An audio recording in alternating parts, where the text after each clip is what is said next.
I'm going to do the worst thing I've ever done in a Bible study. Are you ready for it?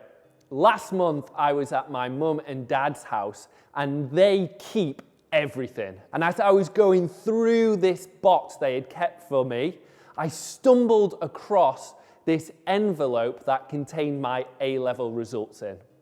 As I looked at the envelope, I would love to have gone back in time and gone and said to my 18-year-old self, Luke, drop everything and follow Jesus. Learn to hear his voice and do as he tells you, and he will lead you on a journey that is life to the full. And you do not need great results in order for him to use you. Now, for anyone with sensitive eyes, please look away, but here is my envelope. I don't remember doing that, but what I do remember in the moment is how I felt. I felt thick, I felt worthless, I felt as if I was never going to amount to anything in life. And I worried about what the future would hold. What job would I have? And I wonder if you have ever felt like that. Or if you have had times where you are confused on what decision to take in life. Maybe you get to a crossroads in life and you're like, which way should I turn?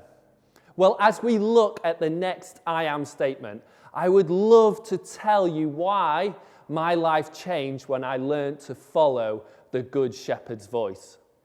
You see, we are looking at the I am statements of Jesus, and the next one is I am the Good Shepherd. And it comes to us just after the proclamation of Jesus being the gate.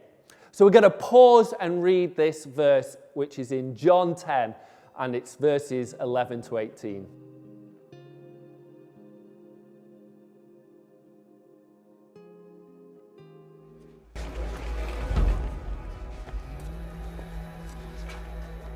How long will you keep us in suspense? If you are the Christ, tell us plainly. I told you, and you did not believe. When did you tell us? Blasphemer! The works I do in my Father's name bear witness about me. What do you mean, my Father? You do not believe, because you are not among my sheep. You would utter such a profanation amid the pillars of Solomon's porch? Have you no shame? My sheep hear my voice, and I know them, and they follow me. He just said that he's the Christ, and we did not believe. This blasphemy is enough for capital punishment, and we are on temple ground. Stones! We need stones! What? Stones? I give them eternal life, and they will never perish, and no one will snatch them out of my hand. No one can grant eternal life. Your desecrations of heresy will be purged from this sacred place. Rabbi, maybe we should... My Father who has given them to me is greater than all, and no one will be able to snatch them out of the Father's hand. I and the Father are one. Last time we explored how Jesus is the gate. Immediately after this, Jesus says he is also the Good Shepherd. So he's going back and forth between these two claims, and the video we have just shown was the response that Jesus got. Again, the Jewish opponents picked up stones to stone him. They were furious with what he was teaching. We often get this image of Jesus as this meek and mild character, but he really wasn't. He was loving, of course he was, but he challenged the teachings and beliefs of the people at the time. I wonder what he would challenge today about our beliefs, but that's for another study. Because today we are exploring Jesus' next I am statement. I am the Good Shepherd, and my sheep will hear my voice.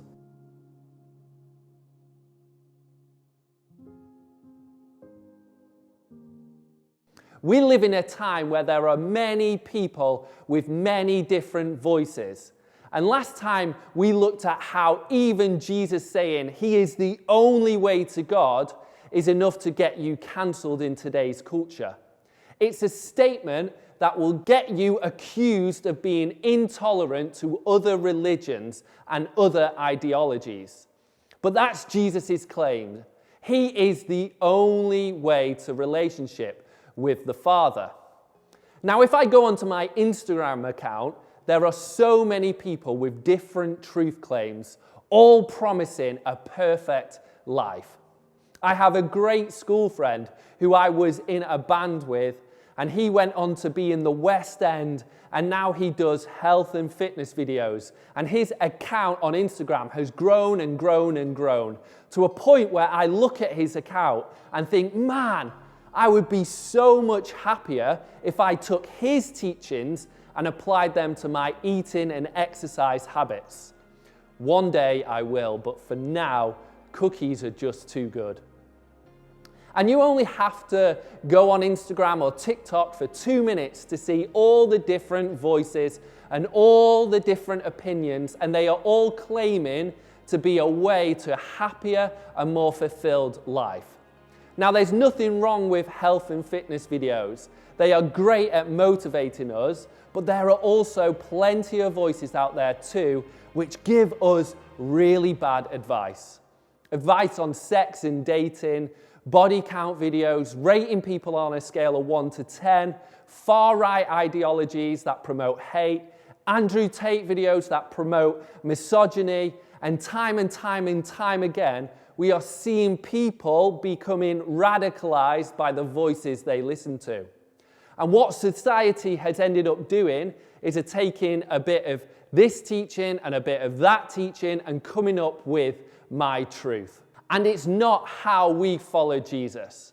It's important for us to filter out all these voices and remind ourselves on what Jesus' teachings are, which can only be achieved through reading his word, listening to his voice, and discussing with people in community. Jesus says, "My sheep will hear my voice." Now, I started this video with that picture, and I want to circle back to it. When I was 26, I was lost. I was following lots of different voices, and ultimately, it led me to a dark place of anxiety. It had been 8 years from that moment I'd opened my A-level results to the point of being 26. And ultimately, a sheep without the good shepherd gets himself into lots of bad situations and ends up lost. Since that point, I have found the good shepherd, and I've learned over time to hear my good shepherd's voice and act in obedience. And as I've done this day after day, it's led me to a wonderful life. Not because I've got lots of money, or that I'm a health and fitness guru, or that I'm a CEO of a successful company, but because I follow my good shepherd's voice, and he has led me day after day into his good plans for my life. And I wonder if you know the good shepherd's voice.